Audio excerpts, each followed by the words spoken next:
Welcome back to Forbidden Knowledge News. I'm your host, Chris Matthew. Tonight, my guest is Mohamed Ibrahim. Before I bring him on, just a couple of announcements. You can always get new episodes free on Rokfin, Odysee, and of course, all podcast platforms. Go check us out on Rokfin. This is where you get all of our amazing premium content you can't see anywhere else. You can get our regular shows and all the content from every creator on Rokfin.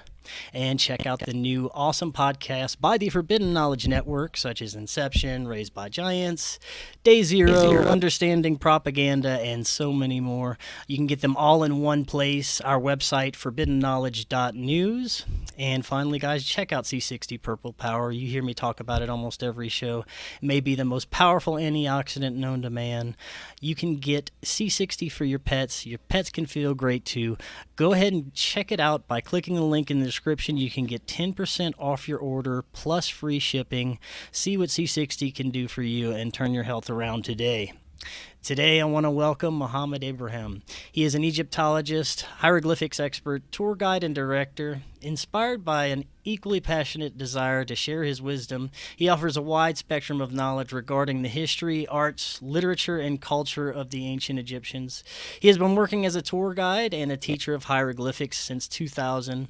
His comprehensive knowledge of ancient Egypt, along with his background in comparative religions and spiritual studies, has enabled him to fill lecture halls and conduct a variety of successful tours over the years. When he is not on tour, he frequently lectures on Egyptian mythology, its spiritual aspects in Egyptian art, and the ancient Egyptian concept of gods and goddesses. Mohamed, welcome. How are you doing? How are you, Matthew? How are you, Chris? I'm very good.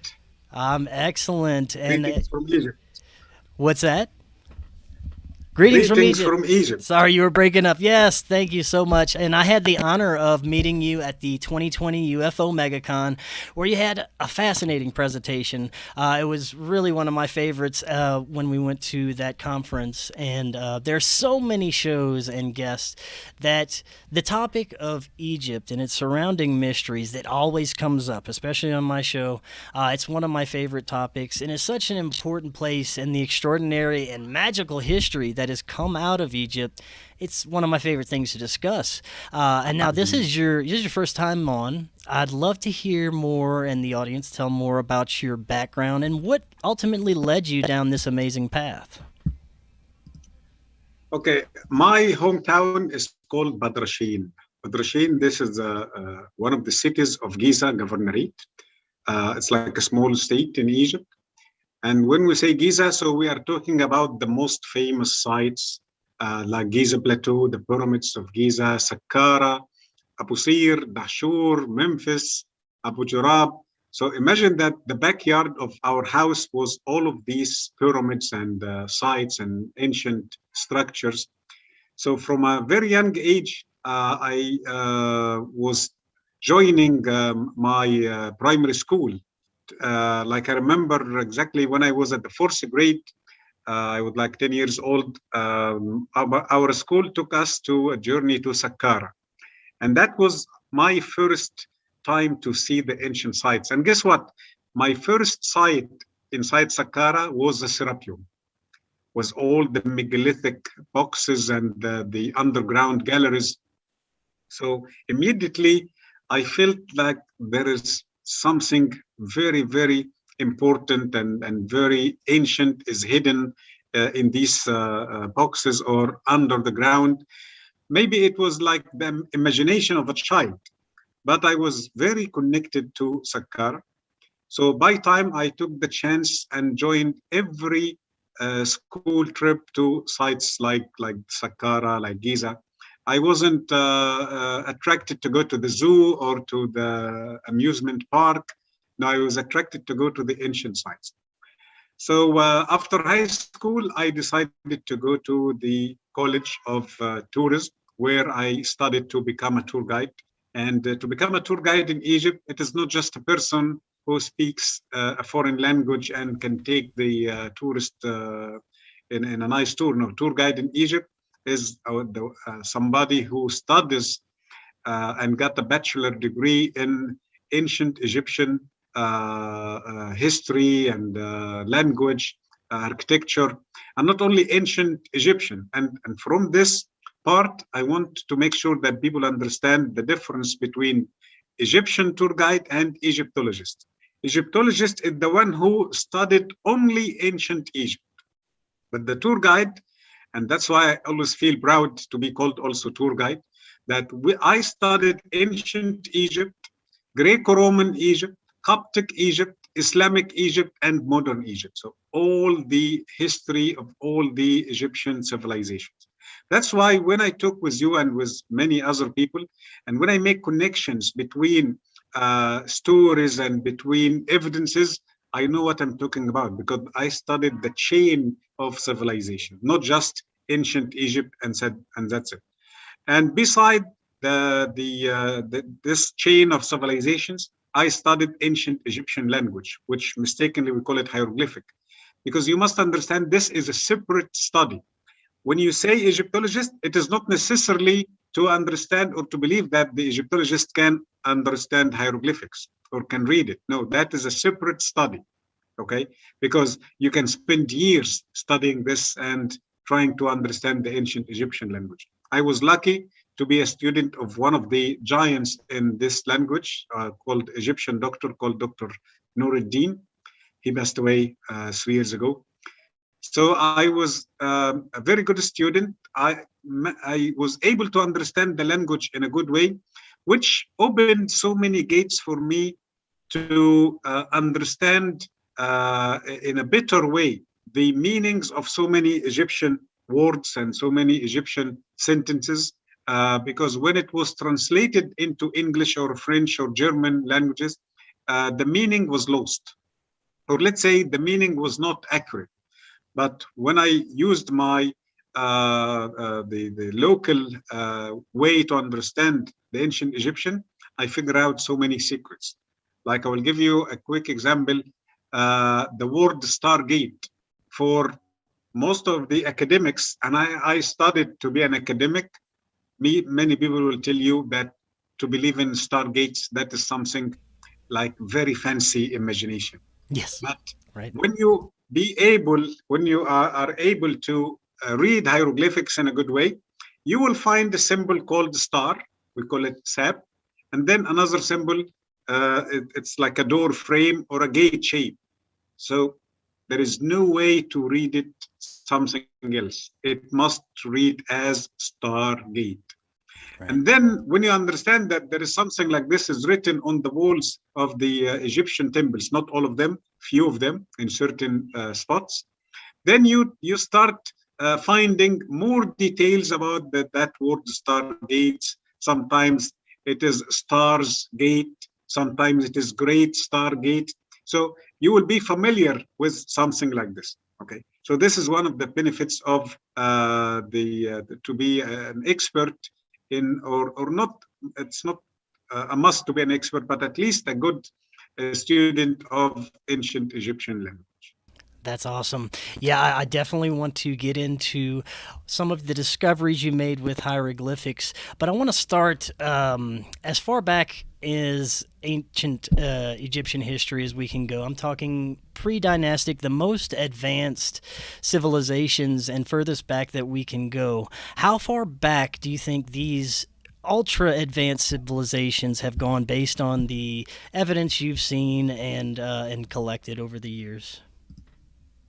Okay, look, I have a very nice, maybe short story for you. So I want you to be patient with me.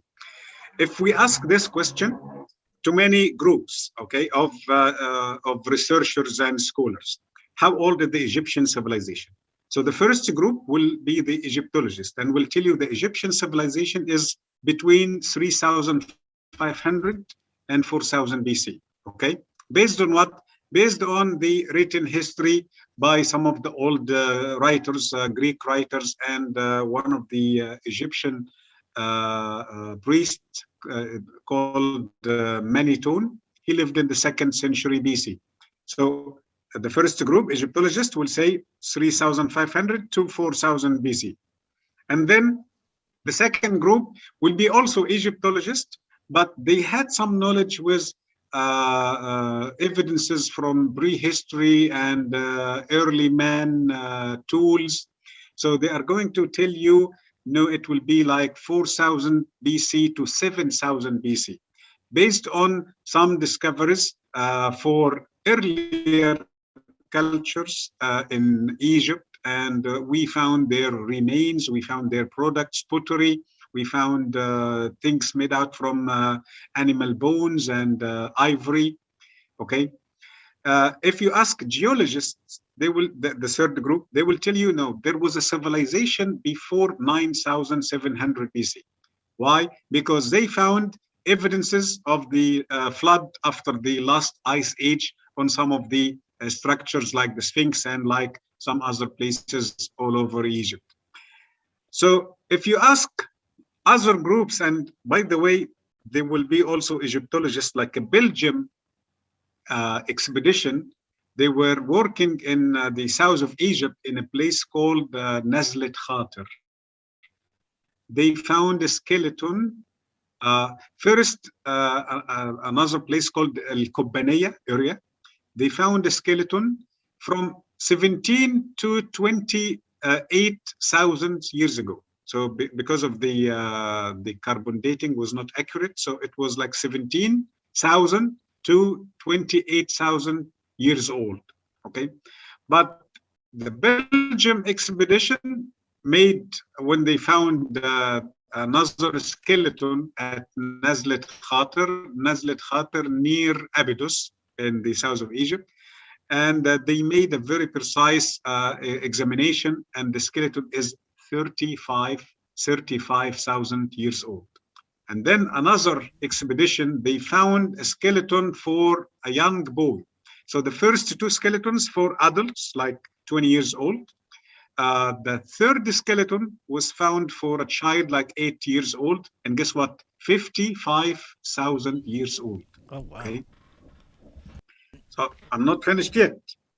Back to those Egyptologists who have a good background about geology.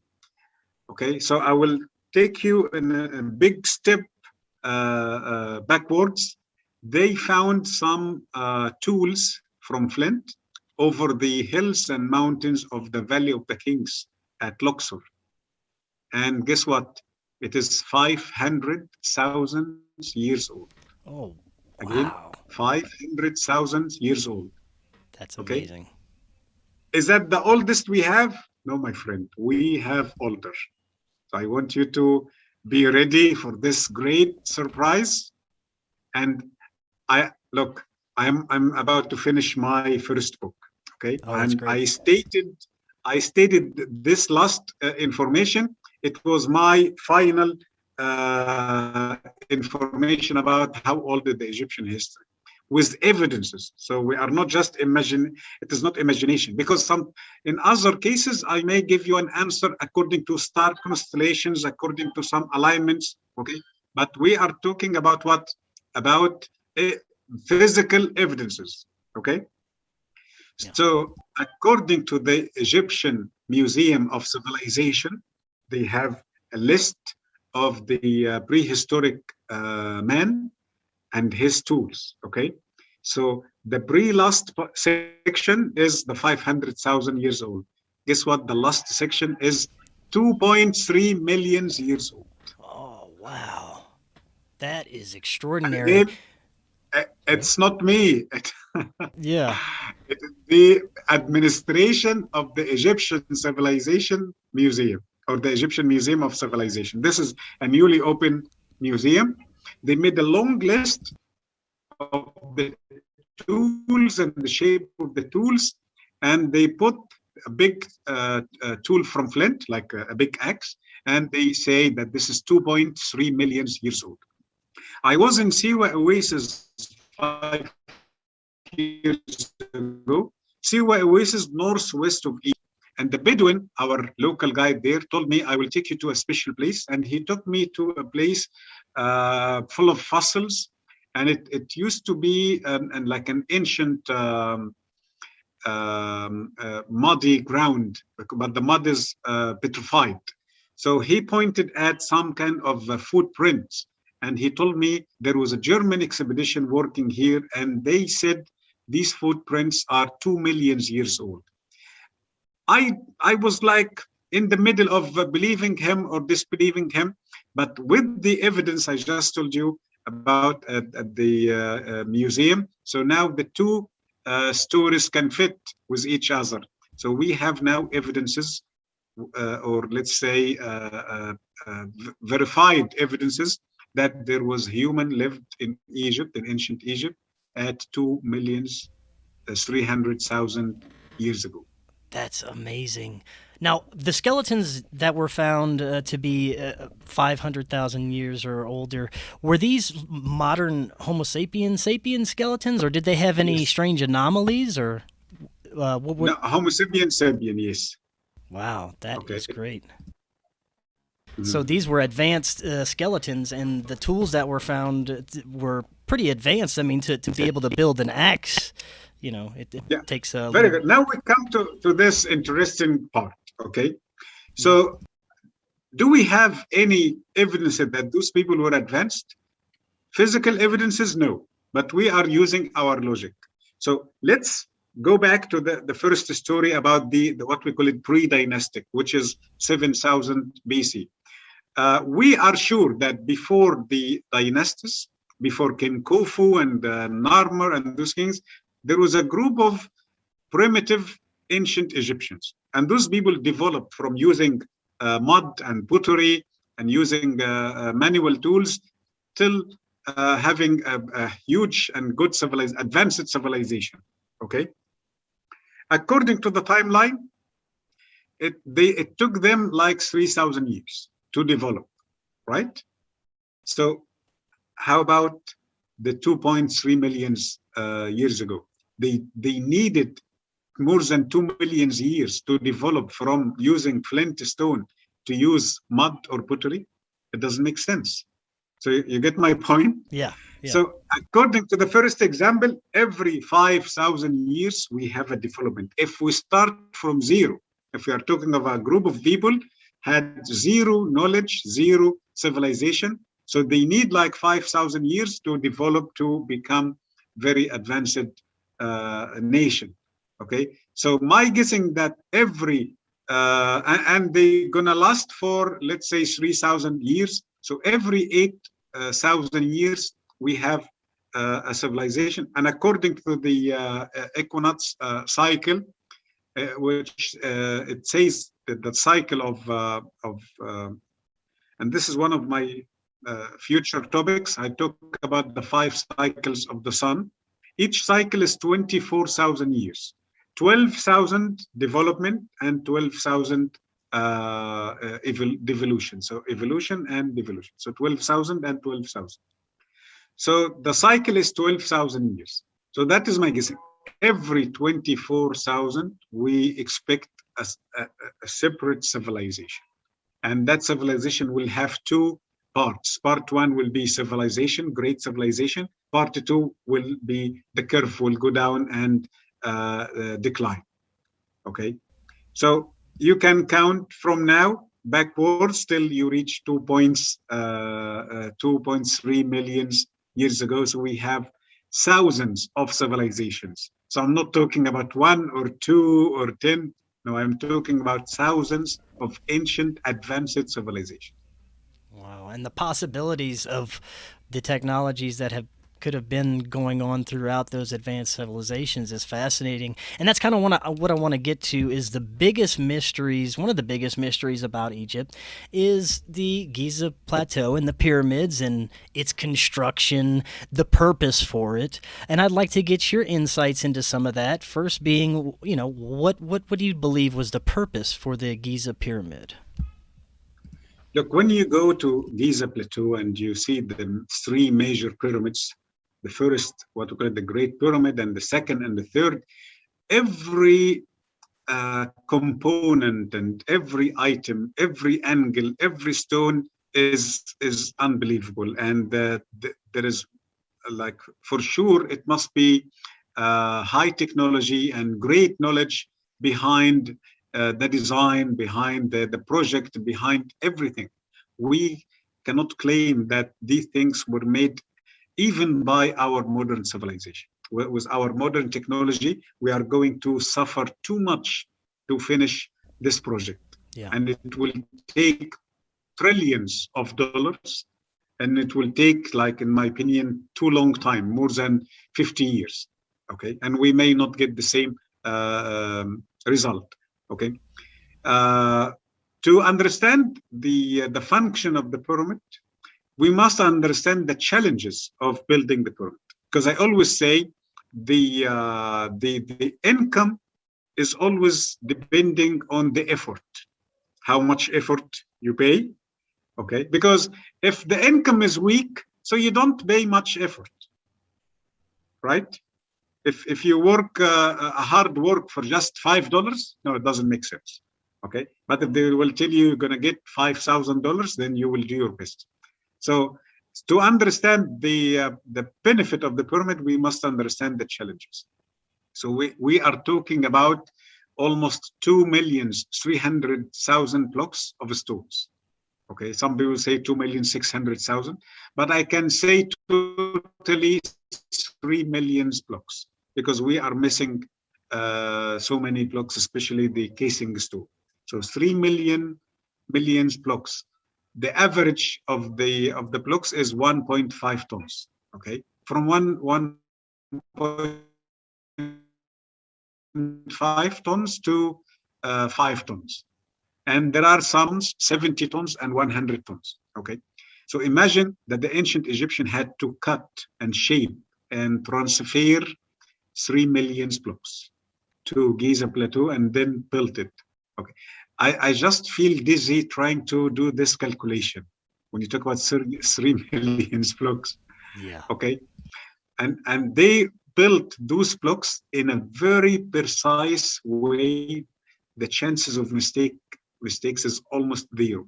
Okay, what I'm talking about, like the first layer, okay, the maybe the width of each stone is not the same.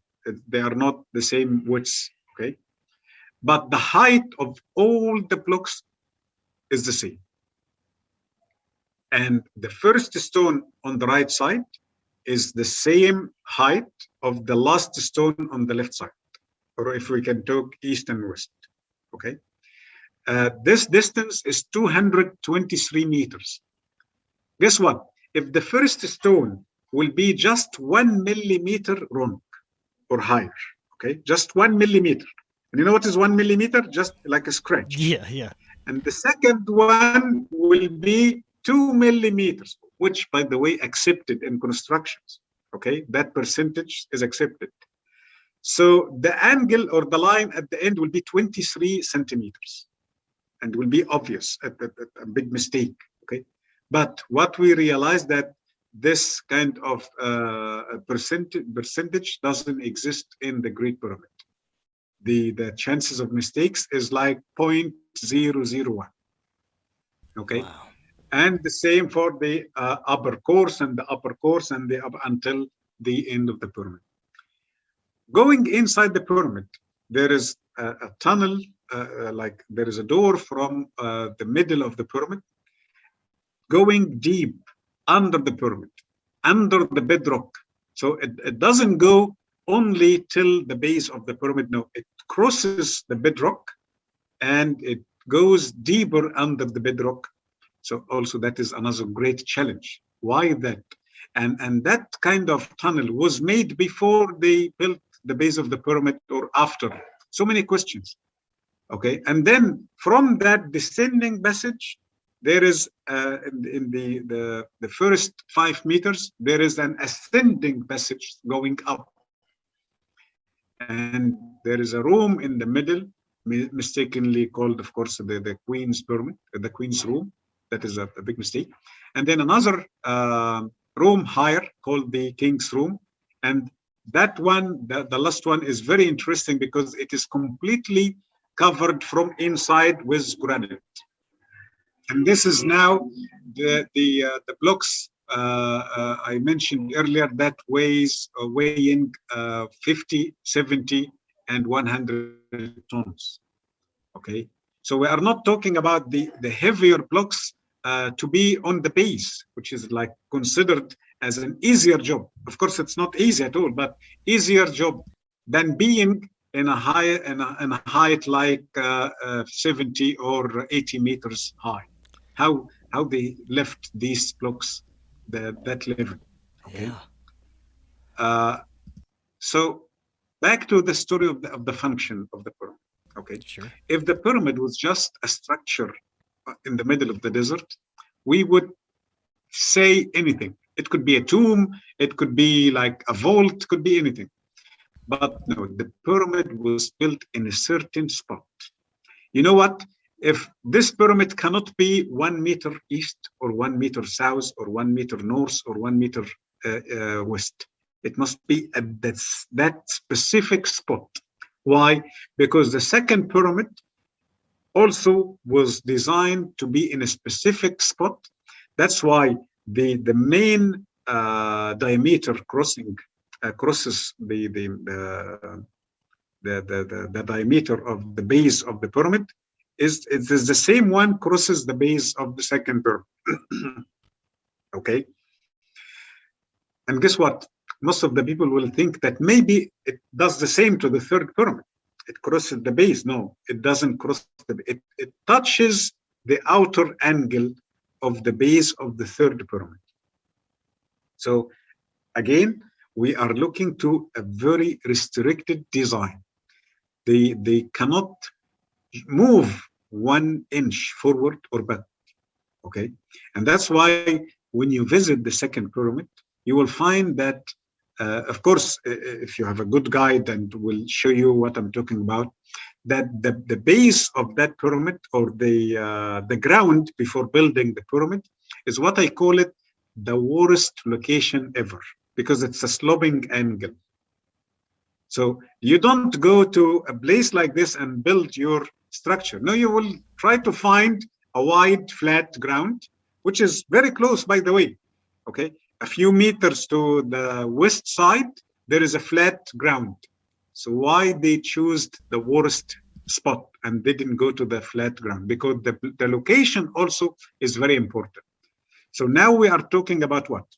About design, because I'm going to tell you according to my observations, because of like thousands of times visiting these sites. So I managed to put 4 rules. If those 4 rules existed in any structure, the place will be active and the energy will be received. Okay. What is the first rule? Is the location. Not any location, it's a certain location. And that location is depending on something under the ground. Okay. And then we come to the second law, which is the alignment. Okay. So the location on the ground, the alignment with something at the sky. And that thing will be a constellation, a certain star. Okay. And the design and the material. Okay. That's why you will see some structures built to be pyramids, other structures obelisks, another structure temple. That is the design. Some structures were built entirely from limestone, other structures from granite, other structures from mix limestone and granite. And then we have completely different group of structures built from sandstone. So what we are talking about here, we are talking about certain material is serving certain function. So now we come to the conclusion. What are the functions of the pyramid? To be honest, if I tell you one function, I will be completely wrong. There are, in my opinion, so many functions to the pyramids and to the ancient Egyptian sites in general. So we can count with me, healing. It produces energy. That energy can be used for healing, can be used to enhance the abilities and the nature of herbs and seeds and plants. Okay, it can be used to ionize the water, and ionized water can be used to heal the body, also to heal the skin, to heal so many diseases, also like cancer. The pyramid is producing microwaves, can be used for communications. Okay, and someone can like say communications like we do nowadays. Yes, why not? Communications with each other, or maybe like in a bigger scale. Okay, can serve as a place to absorb negative energies. Okay, and when we come to this part, we must talk about the obelisk and we must talk about granite. Granite is playing like a big magnet to absorb negative energies from the body and recharge the person with positive energies. Okay, that's why when you like do a very good research about how the ancient Egyptians used granite, you will find very interesting facts. Fact number one, that they in Egypt we have so many kinds of granite. Okay, but they focused on a certain type, which is what we call it the Aswanian granite, the rose granite from Aswan. We have granite at the Eastern Desert. We have granite at Sinai.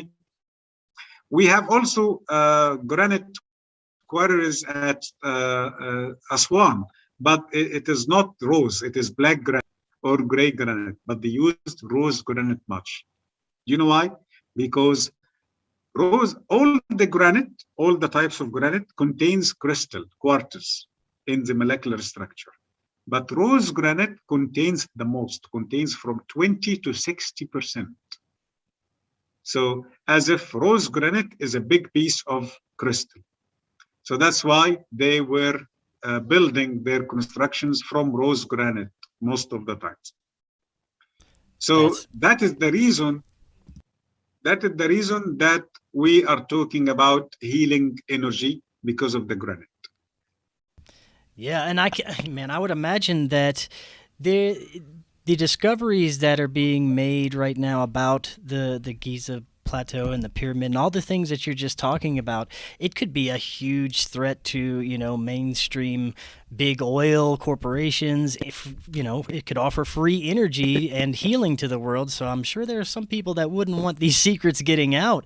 Do you have any kind of pushback from any institutions or academia for the things that you're talking about? No, I can tell you like there is nothing like this at all. But yes, I agree with you that they don't support any kind of research to prove the what we are saying. They don't give any chances to do analysis, to use science to know what is behind or what is underneath. Because as you said, if we manage to turn on these sites and it will be, as we say, huge engines for this kind of energy. So we will not need any medicine or those kind of tablets anymore. So we're going to have free healing, free communication for free energy. Okay. So, of course, many people are going to lose their business because of this. They will lose their income. So I'm not sure that, but I think they are behind all the ways to block or to close the door in front of alternative researchers. Yeah. But there is no threat. I don't think so. There is no any things like from let's say I don't know how to say it, but. The situation is okay because they control the media. Okay, so I think they talk against what we are saying, and they always try to blame us. Like I will give you an example. Here in Egypt, if you talk about something like this, and you say that the pyramids are older than the dynasties, the first accusation is going to be like, you want to relate this civilization to non-Egyptian people? You want to relate this to the Atlantean civilization? Are you Egyptian? Are you true like this? Okay. So this is something of what we face. But just a media claim or a media attack. But any physical things or threats, no. they are good in this field. Well, that's good. At least there's not come to that point. Now, you mentioned earlier the precision cuts and the moving of enormous stones. Any insights into how this was done and what kind of technology could make these cuts? Okay, this is very, very important question. Okay, and again, most of the people, they are not aware with what size of blocks we have in Egypt. And I'm talking about the blocks which already used to make sites, to build, to be parts of to be part of certain sites, or to be used as statues. Okay, so let's start with the smallest one, 1.5 tons. Okay, it's like a cube of limestone, and it was used to build some pyramids and some temples. So this is, in my opinion, the 1.5 and till the 1.4 tons. This is the popular size of blocks. But wait a minute, this is not the whole case now. In some places, okay, we have many. And I'm not talking about just one or two. I'm talking about like sometimes 50 blocks, talking about 100 blocks. They're exceeding the size of 20 tons. Okay, one piece of stone. And I will come later to the challenges to cut one piece of stone with this size. That is another story. Okay. And then in other sites, we have also many blocks exceeding the size of 50 tons. Other places, we have many blocks exceeding the size of 100 tons. Like the Serapeum as an example, most of the boxes inside the Serapeum are between 70 and 100 tons, okay? So that's it? No, we have like the obelisk and so many statues are exceeding the size or the weight of 300 tons. And then we have some structures or pieces of stones in one piece exceeding the weight of 700 tons. And we have 1,000 tons and we have 1,200 tons.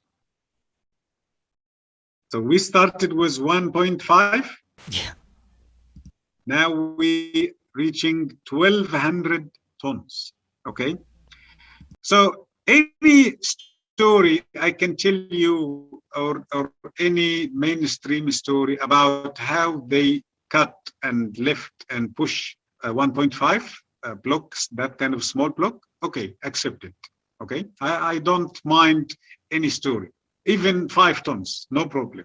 But when it comes to a block 20 tons, no, we must say, wait a minute. We are talking about 20 tons. But we can, again, don't mind this, okay?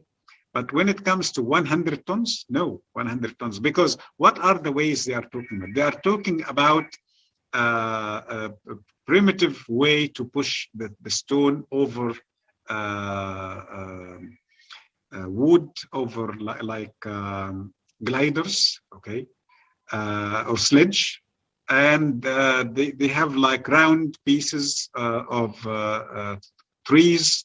And by the way, we don't have this kind of good quality of trees. We have sycamore trees, which is not good, or palm trees. They will not fit this story. But imagine when you put 100 tons above this sledge, it will like push it hard to the ground, so it will stuck with the ground.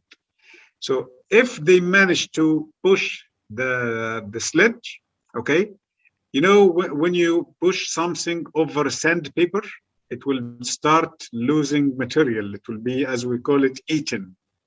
Okay, so after 50 meters forward, the sledge will disappear. Okay, will be deteriorated completely. And that is if we talk about solid ground. But the case in many sites is sandy ground, which is harder and harder.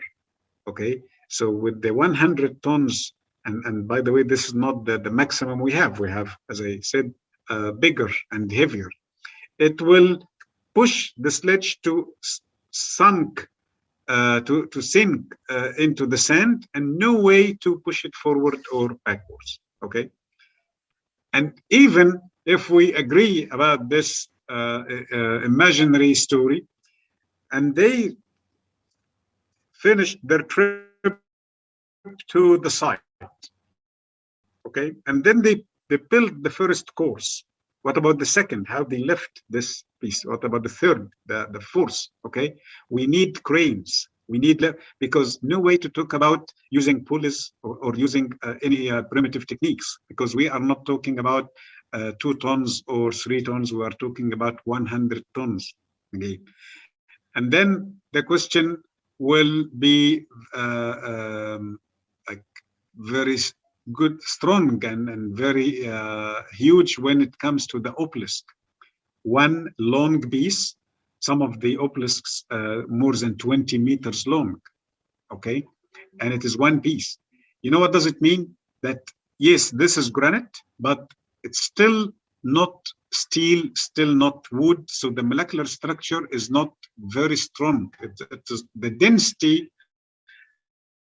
of the stone is different, especially when it has lots of quarters, or any mistake with the balance of this long piece, it will be cracked. And that was the case. Was hundreds of obelisks were being removed to be taken out outside Egypt, and because they were not following, we have thousands of that. So how could they claim that the ancient Egyptians did the same technique in the first place? So that technique was exactly the technique was used by tomb raiders and treasure hunters in the beginning of the 19th century and the 20th century. That the technique they claim, that the technique was used by pulling down the obelisk with ropes and dragging the obelisk. That technique was the main reason to destroy hundreds of Egyptian obelisks. So how come we claim it is the same technique was used to build these obelisks? Okay. Right. Yeah, that's very interesting. Now, what do you think was the actual technique that they were using to move these and erect these blocks? Yes. Okay. If and I know that some people will agree with me with this. Look, let's say we have a list of options. Okay, all of them are not good, are not efficient. But there is one, I know it is very strange, but this is the only logical possible way, which is anti-gravity solution. So they must have anti-gravity. Because again, when we talk about the challenges, sometimes we skip step 1 and step 2, and we focus on step 3. And I will bring the example of the obelisk again. So many people, when they start talking about the obelisk, they imagine that the obelisk is already there somewhere on flat ground, and they are taking the obelisk to the temple. No, my friend. Then we are missing step 1 and step 2. What is step 1 and step 2? Step 1, how they took the obelisk from that deep level from the quarry, and they took it out of the quarry, and then they send it from the quarry location to the Nile or to the temple. So step 1 is missing, step 2 is missing. So when you go to the quarry, the Aswanian quarry of rose granite, there is what we call it the unfinished obelisk. Okay, you know what? Step 1 here can be like 5 steps, not just 1 step. No, it will be like 5 steps, because you will find that the obelisk is in a deep level. Okay, so you need first to lift up the obelisk, and you're still inside the quarry. You didn't go outside yet. So you need to lift up the obelisk and walk with the obelisk, not outside also the quarry, but you have to, like, if I can say it in a comic way, you have to jump with the obelisk because the ground is not flat. There is higher cliffs and lower cliffs and very sharp cliffs. So you have to jump with the obelisk, okay? And you have to maneuver with the angles and the sharp edges of the quarry until you take the obelisk safe outside the quarry. What if we use modern technology to do this? So we are going to use giant cranes. How many cranes? I'm not sure, but they must be more than 4 cranes. But 4 cranes are enough to do the whole job? No, 4 cranes at once. And then when they move the obelisk, let's say, and rebuild, assemble them in a further distant location, and then they move the obelisk like 10 meters again, and then dismantle the cranes and then reassemble. So every 10 meters, we need to do a job, a separate job to dismantle and reassemble the cranes, which will take like from 10 days to 20 days. Dismantling and reassembling what we call giant cranes, it will take at least 10 days, from 10 to 20 days, okay? So imagine every 10 meters, we need 20 days extra. And when I say giant crane, okay, look, the crane is working with pallets. If the crane is lifting 1 ton, so they need to do the preparation to be 2 tons, okay? But what about if this is to be just up and down, okay? But if the crane will lift the 1 ton and move forward, then it must be prepared to be 10 times. So the first example, double size or double weight, but the second example must be 10 times, okay? They call it the counterweight. So the counterweight must be 10 tons. So if we are talking about 1,000 tons, we need a crane prepared with a counterweight 100. I said was 100 tons. We need a crane prepared with 1,000 tons. So 100 tons, and the other side 1,000 tons. And if we talk about 1,000 tons, so we need 10,000 tons. So yeah, do we have this crane? Okay. And as I'm sure we don't have this crane. I think we have cranes till 400 tons, maybe 600 tons, right? But no more than this.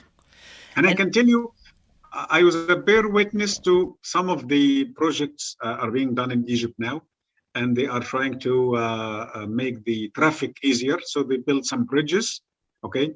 And when they cross a major street, they bring one piece, that the part of the bridge will be one piece of metal, okay? It's about maybe 20 meters long. I was bear witness to one day to see 4 huge cranes are lifting up this metal part of the bridge. So I went to ask the engineer, how heavy is this piece? He told me, guess what? He told me 40 tons. Just 40, okay? Yeah. So 4 big cranes to lift 40 tons. Yeah, it's quite extraordinary. I remember conversation. Yeah, I remember in your presentation in 2020, you were showing what looked like engine parts and advanced machinery, artifacts of these items. And if they had the technology to do some sort of anti-gravity, of course they would have technology to do laser precision cuts, and no telling what else. You were showing stuff that looked like advanced engine parts and technology. Exactly. There is a piece in the Egyptian museum. We call it the chest disc. Okay. I see it as a copy from the original fan. It looks like a fan. Look, what is gravity? Gravity it's a kind of magnetic power for Earth. Okay. And the ancient Egyptians, in my opinion, they were knowledgeable in magnetism and electromagnetic fields. So I think it is like very ideal to say if the ancient Egyptians were masters in this kind of field, so if they manage to spot or to frequency, they can stop magnetism in this location. Okay, so that item at the Egyptian Museum, it looks like a very, very strange fan. And it's not only the shape of the fan, but the history of the fan. The label says that this object was found inside one of the tombs of the first dynasty. And this will lead us to talk about the, again, lost civilization. First dynasty, in all history books, they talk about first dynasty as primitive time. Okay, still very close to pre-dynastic. They still deal with pottery. They still have no real civilization. So how come they managed to create this piece? And by looking to by seeing this piece, you will understand that it must be done with very delicate tools, because the material is not very strong, and the material is very thin, and the shapes of the fan or those angles is very delicate. You know, any extra pressure will break by advanced tools. So Dynasty 1 had advanced tools? No. So when this piece could happen before Dynasty 1, not after. Of course, not after, not the time of the Fourth Dynasty or the New Kingdom time. So before Dynasty 1. So how come? So this is one of the evidences we use that there was an advanced civilization before the Egyptian dynasties. So this shape of the fan, in my opinion, this is not the whole machine. This is part of the machine. And we think that the machine was producing a kind of ultrasonic energy.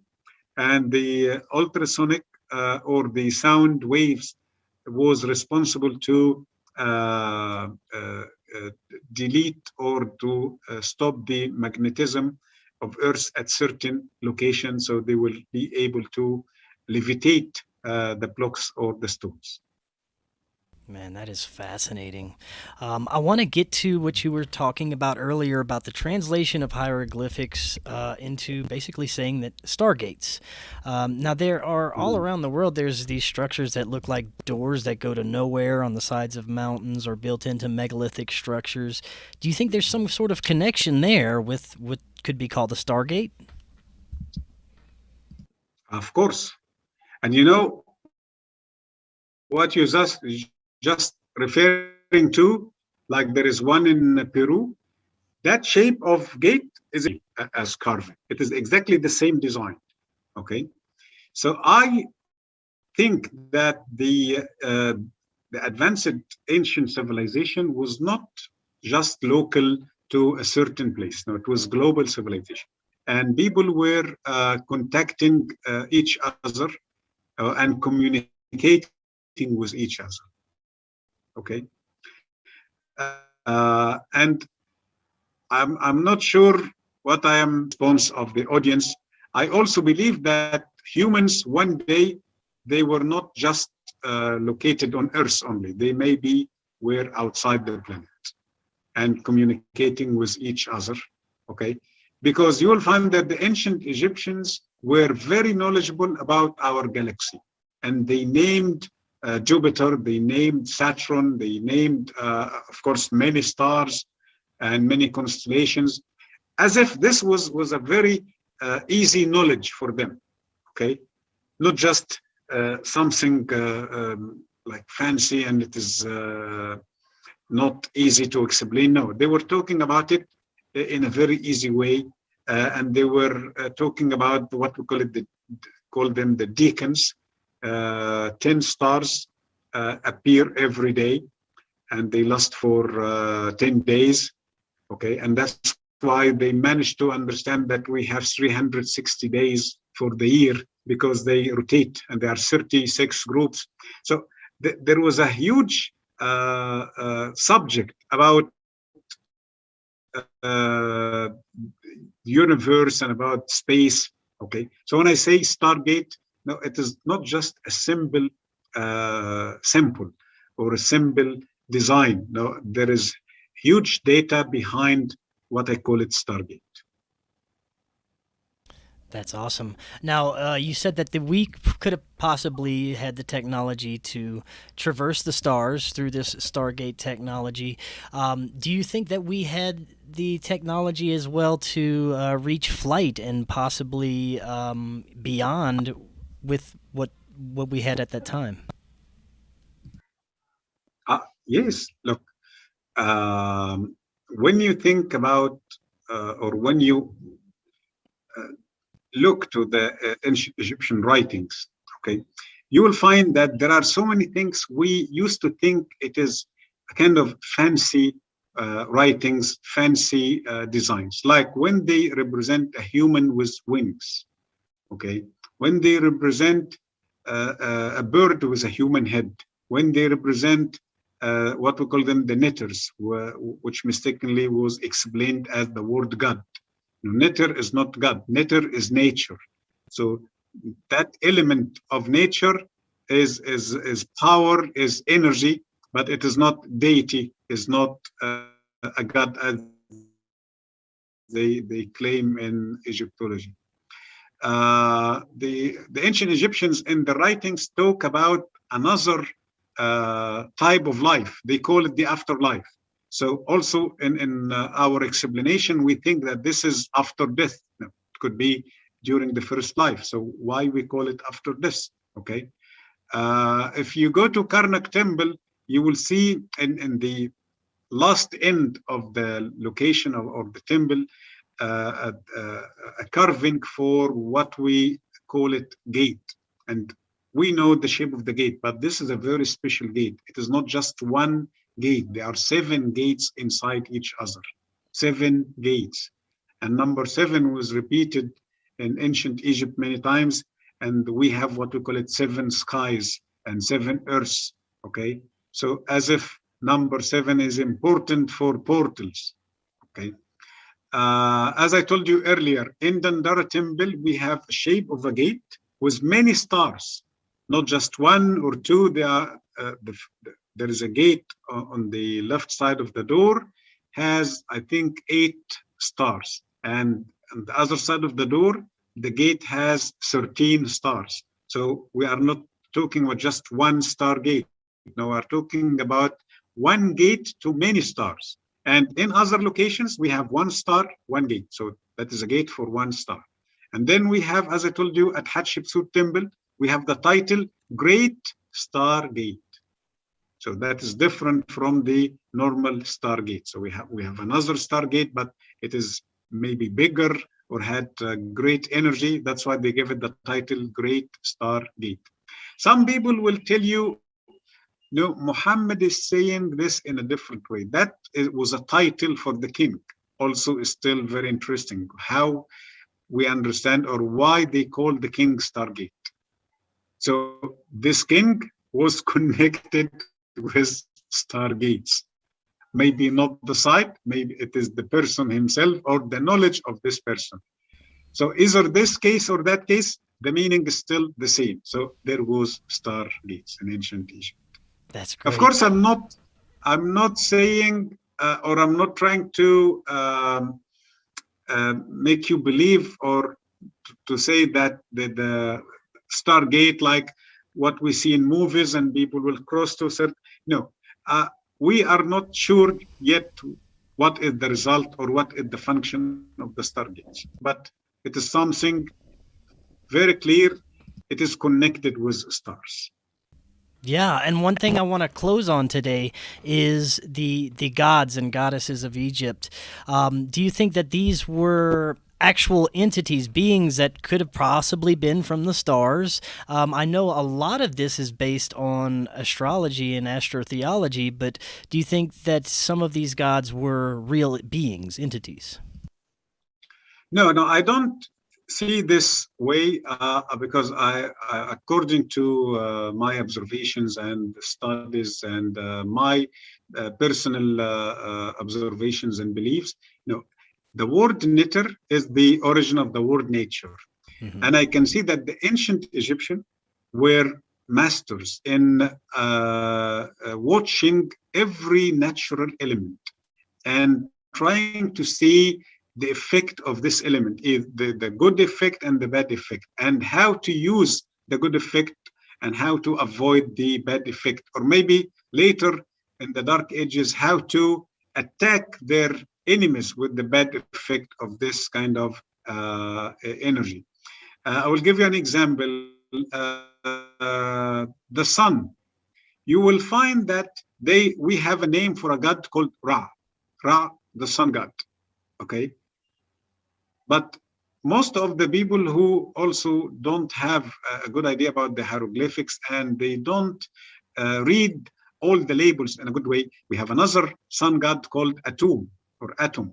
So Ra is the sun god or Atom is the sun god. But wait a minute, there is the third sun god called Atun, like Akhenaten, the god of Akhenaten, so Atun. And then we have an earlier sun god called Khibr or Kibr. And then we have the fifth sun god called Amun.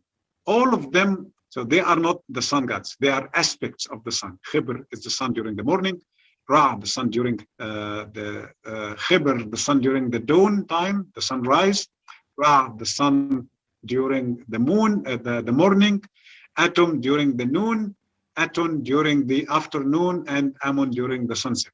Okay, so the ancient Egyptian realized this, and they understood that the sun in this time has certain energy. So it will be good if you expose to the sun, if the sun will touches your skin, but in a certain time and maybe certain alignment. But Aton, the afternoon sun, they say no, that to be exposed to the sun or your skin will be connected, or will be the sun will affect your skin in a bad way. So avoid going to the sun. Amun, there is a sun, but we don't see it. So they call it the hidden sun. That's why the name Amun means the hidden. And you know what? When they built temples and people used to go to the temples for healing, every day was a good day for healing. But there were certain days, they were the best days for healing. So every day like regular days, but certain days. And I managed to understand some of these days, like Karnak Temple at the 21st of December. This is the best day to go and to receive the healing energy of the son of Amun. Okay, the 22nd of October to go to Abu Simbel to receive the healing energy of Atum. The 22nd of February, the same place. Okay, but yes, every day is okay, but this is the best day. This is the peak of energy. So my belief that all those beings or entities, no, they are representation of the powers and energies of nature. Like Yes. wind, like the sun, and by the way, the sun occupies a big part of the Egyptian mythology, like the cow, like the light natural elements or items. That actually makes a lot of sense. And the more I've had so many researchers that are coming to that kind of same understanding about the representation of gods and the things of that nature. And Mohamed, thank you so much. This was amazing. I would love to have you back on when your book comes out. Any ideas when this should be? Look, I have like 1 week to finish it. I'm still looking for a publisher. Okay, so wish me luck. Yes, definitely. I'm sure you won't have any problems with that, and I will definitely love to have you on when the book's out and we could talk more, because there's so much more we could talk about. This is one of my favorite things, like I said earlier. If people would like to find out more about yourself and the work they're doing, what's the best way that they can do so?